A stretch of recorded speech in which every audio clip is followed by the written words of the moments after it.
Tuesday, November 5th. Kalin here in the CTV News Atlantic Weather Center. Just before we get to the details of our next rainy and gusty weather system that's set to come across the Maritimes as we move through late Wednesday night into Thursday, I want to start off by taking a look at rainfall totals from that last weather system that went through, mostly on Tuesday itself. And you can see that for southern areas of New Brunswick, much of mainland Nova Scotia, parts of Prince Edward Island, it was about a 10 to 20 millimeter rainfall. Lower rainfall totals up towards the north and west of New Brunswick. The highest rainfall totals around eastern areas of Nova Scotia, and it was that part of the province that storm system really intensified before it made its way into Newfoundland, and there were some rainfall reports in the range of around 30 to 60 millimeters. Now, on to the next weather system headed our way. It's this developing low making its way through the Great Lakes. It is going to take a path through the northeastern U.S.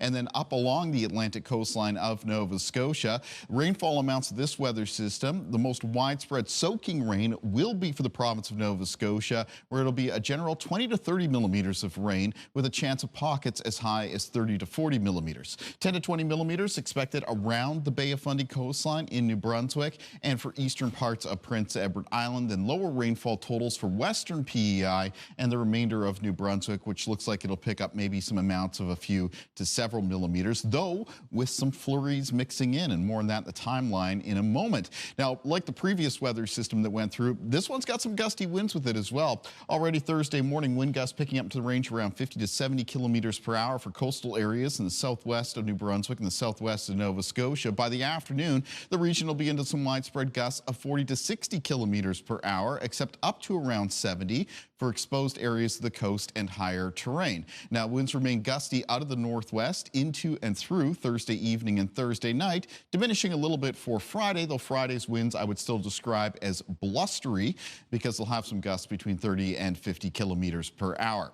Now, over to the timeline, we're seeing continued increasing cloudiness from the west of the Maritimes as we make our way through Wednesday afternoon. A lot of high temperatures today will be topping out between 7 and 11 degrees. By around the mid to late evening hours, those temperatures will have cooled into a range of 4 to 7. By 9 p.m., the first of some light rain beginning to arrive in the southwest of Nova Scotia and western areas of New Brunswick, where it may end up mixing with some flurries, although no significant or any accumulation is expected because those flurries are expected to be on the wetter side, a lot of melting as they come down to the ground.